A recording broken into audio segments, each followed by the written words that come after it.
Assalamualaikum warahmatullahi wabarakatuh. Kami dari kelompok 6 akan mempresentasikan hasil diskusi dari kelompok kami mengenai model web dalam pembelajaran IPA terpadu. Nah, sebelumnya izin memperkenalkan diri, nama saya Dewi Sinta Rahayu, NPM 1913024007, dan teman saya Anissa Mulyani, NPM 1913024035, dan Dea Alivia Amanda, NPM 1913024005, serta Endri Duyanti, NPM 1913024023. Langsung saja kita masuk ke materi yang pertama, yaitu pengertian dari model web. Jadi, apa sih model web itu? Pembelajaran IPA terpadu model web ini merupakan pembelajaran terpadu yang menggunakan pendekatan tematik sebagai dasar untuk mengintegrasikan materi pelajaran. Nah, pendekatan ini pengembangannya dimulai dari menentukan tema tertentu. Nah, tema ini dapat dinegosiasikan antara guru dengan siswa atau sesama guru. Kemudian, apabila tema sudah disepakati, maka dikembangkanlah sub-sub tema dengan memperhatikan kaitannya dengan bidang-bidang studi. Dari sub-sub tema tersebut dikembangkan aktivitas pembelajaran yang akan dilakukan. Jadi, dapat ditekankan bahwasannya model web ini merupakan model pembelajaran terpadu yang menggunakan tema sebagai dasar pembelajaran. Selanjutnya, seperti apa bentuknya? Pendekatan kurikulum web ini untuk integrasinya sering dicapai melalui penggunaan tema yang cukup umum, tetapi seperti pola atau siklus. Nah, model web ini dapat mengaitkan antar multidisiplin ilmu atau berbagai mata pelajaran yang diikat dalam satu tema. Selanjutnya, bagaimana sih prinsip penggalian tema? Yang pertama itu tidak terlalu luas, tetapi dengan mudah dapat digunakan untuk memadukan banyak mata pelajaran. Yang kedua yaitu bermakna, artinya bahwa tema yang dipilih untuk dikaji harus memberikan bekal bagi siswa untuk belajar selanjutnya. Kemudian yang ketiga yaitu disesuaikan dengan tingkat perkembangan psikologi siswa. Kemudian yang keempat yaitu mewadahi sebagian besar minat siswa. Yang kelima, mempertimbangkan peristiwa-peristiwa otentik yang terjadi dalam rentang waktu belajar. Yang keenam yaitu dipertimbangkan kurikulum yang berlaku serta harapan masyarakat. Nah, yang terakhir yaitu mempertimbangkan ketersediaan sumber belajar. Baiklah, selanjutnya yaitu kapan model web digunakan atau kapan model web berguna. Model web untuk mengintegrasikan kurikulum adalah pendekatan istilah yang membutuhkan waktu untuk berkembang. Model ini membutuhkan perencanaan dan koordinasi yang ekstensif di antara berbagai departemen dan bidang studi khusus. Ini adalah model pembelajaran yang bagus untuk digunakan ketika mencoba unit pencontohan interdisipliner 2 hingga 4 minggu, karena perencanaan yang intens diperlukan untuk melakukan model ini. Disarankan untuk memulai dengan bagian kurikulum yang dapat dikelola. Selanjutnya adalah karakteristik model web. Model web memiliki karakteristik antara lain. Yang pertama, berpusat pada siswa. Pembelajaran tematik berpusat pada siswa. Hal ini sesuai dengan pendekatan belajar modern yang lebih menempatkan siswa sebagai subjek belajar. Sedangkan guru lebih banyak berperan sebagai fasilitator, yaitu memberikan kemudahan-kemudahan kepada siswa untuk melakukan berbagai aktivitas belajar. Karakteristik yang kedua adalah memberikan pengalaman secara langsung. Pembelajaran tematik dapat memberikan pengalaman secara langsung kepada siswa. Dengan pengalaman ini, siswa diharapkan pada suatu kenyataan atau siswa dihadapkan pada suatu kenyataan sebagai dasar untuk memahami hal-hal yang lebih abstrak. Karakteristik yang ketiga adalah pemisahan mata pembelajaran yang tidak begitu jelas. Dalam pembelajaran tematik, pemisahan antar mata pelajaran menjadi tak begitu jelas. Fokus pembelajaran diarahkan kepada pembahasan tema-tema yang paling berkaitan atau paling dekat dengan kehidupan siswa. Karakteristik yang keempat adalah menjadikan konsep dari berbagai mata pelajaran. Proses pembelajaran tematik menyajikan konsep-konsep dari berbagai mata pelajaran dalam suatu proses pembelajaran. Dengan demikian, siswa dapat memahami konsep-konsep tersebut secara lebih utuh. Hal ini diperlukan untuk membantu siswa dalam memecahkan masalah-masalah yang dihadapinya atau yang ditemukan dalam kehidupan sehari-hari. Yang kelima adalah bersifat fleksibel. Pembelajaran tematik bersifat fleksibel atau lebih luas, di mana guru dapat mengaitkan bahan ajar dari satu pelajaran dengan mata pembelajaran lainnya. Bahkan, mengaitkan dengan kehidupan siswa dan keadaan lingkungan di mana sekolah dan siswa berada. Karakteristik yang keenam adalah hasil pembelajaran sesuai dengan minat dan kebutuhan siswa. Siswa diberi kesempatan untuk mengoptimalkan potensi yang dimilikinya sesuai dengan minat dan kebutuhannya. Selanjutnya adalah manfaat dari model pembelajaran web. Manfaat penerapan model pembelajaran web dalam pembelajaran yaitu 1. Merupakan wahana yang ideal untuk mengangkat realitas sehari-hari sebagai tema pengajaran. Kedua, keterpaduan topik merupakan realitas sehari-hari, pengalaman, dan dunia siswa. Ketiga, mengangkat realitas sehari-hari dalam kegiatan.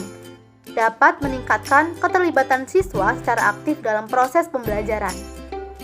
Yang keempat, semua realitas sehari-hari tidak berdiri sendiri, melainkan berada dalam satu tatanan konsep pada satu mata pelajaran. Dan yang kelima, pengajaran akan lebih bermakna apabila dimulai dari realitas sehari-hari sebagai pengalaman siswa. Saya Enti Duyanti, saya akan melanjutkan materi tentang apa itu kerugian dari model pembelajaran web ini. Nah, kesulitan yang paling serius dalam model pembelajaran web ini terletak pada pemilihan tema. Nah, ada kecenderungan untuk mengambil tema dangkal yang berguna secara dangkal dalam perencanaan kurikulum. Seringkali tema artisifil ini mengarah pada kurikulum yang dibuat-buat. Juga, kehati-hatian harus digunakan untuk mengorbankan ruang lingkup dan urutan logis dan perlu yang melekat dalam disiplin ilmu. Nah, dalam model ini, guru dapat terjebak dalam penulisan kurikulum yang mungkin tidak memerlukan waktu yang dibutuhkan dibandingkan dengan penggunaan unit tematik jangka panjang di tahun-tahun mendatang. Biasanya temanya tidak diulang. Selain itu, guru dapat menjadi fokus pada aktivitas daripada pengembangan konsep dalam model ini. Jadi, kehati-hatian harus digunakan untuk menjaga konten tetap relevan dan ketat. Selanjutnya yaitu peranan guru dalam model pembelajaran web ini. Yang pertama yaitu mengkondisikan anak untuk menyukai, merasa gembira, dan merasa senang di sekolah. Yang kedua, guru dapat mengembangkan berbagai cara dan metode yang bervariasi dan menarik dalam proses pembelajaran secara terpadu. Yang ketiga, guru dapat menjembatani kesenjangan antara kehidupan sekolah dengan kehidupan anak dalam proses pembelajaran. Dan yang keempat, guru dapat mengobservasi gaya belajar anak, kebutuhannya, dan memahami perhatian atas tuntutan individual anak. Selanjutnya yaitu sikap dan sifat yang harus dimiliki oleh guru dalam menjalankan tugas secara profesional yang mendukung diterapkannya penerapan pembelajaran terpadu, yaitu sebagai berikut. Fleksibel, bersikap terbuka, berdiri sendiri, peka, tekun, realistik, melihat ke depan, rasa ingin tahu, ekspresif, dan menerima diri. Itu tadi materi yang dapat saya sampaikan. Untuk selanjutnya akan disampaikan oleh teman saya. Baik, materi berikutnya adalah sikap atau sifat dari seorang guru yang perlu diterapkan dalam menjalankan tugasnya secara profesional, yang tentunya berhubungan dengan diterapkannya penerapan pembelajaran terpadu. Yang pertama yaitu fleksibilitas. Fleksibilitas ini adalah menyampaikan pembelajaran itu seorang guru harus tidak kaku, maka disesuaikan dengan situasi atau kondisi yang sedang ada. Kemudian yang kedua yaitu bersikap terbuka. Bersikap terbuka ini artinya adalah baik untuk menjawab pertanyaan siswa, untuk dimintai bantuan, dan juga untuk mengkoreksi penilaian untuk siswa. Kemudian yang ketiga yaitu berdiri sendiri. Berdiri sendiri itu maksudnya adalah seorang guru itu kan harus memiliki pengetahuan yang cukup untuk mengajar, juga mampu memberikan pertimbangan rasional dalam mengambil suatu keputusan atau pemecahan masalah. Kemudian yang keempat yaitu peka. Nah, peka itu artinya seorang guru itu harus peka atau sensitif terhadap penampilan para siswanya. Peka atau sensitif itu berarti cepat mengerti, menilai, atau melihat dengan perasaan apa yang diperlihatkan oleh siswa, baik itu dari ekspresi wajah, nada suara, gerak-gerik, dan sebagainya. Kemudian yang kelima yaitu tekun. Tekun itu artinya guru itu harus memiliki ketekunan, baik itu dalam mempersiapkan, melaksanakan, menilai, maupun menyempurnakan pembelajaran. Kemudian yang keenam yaitu realistik.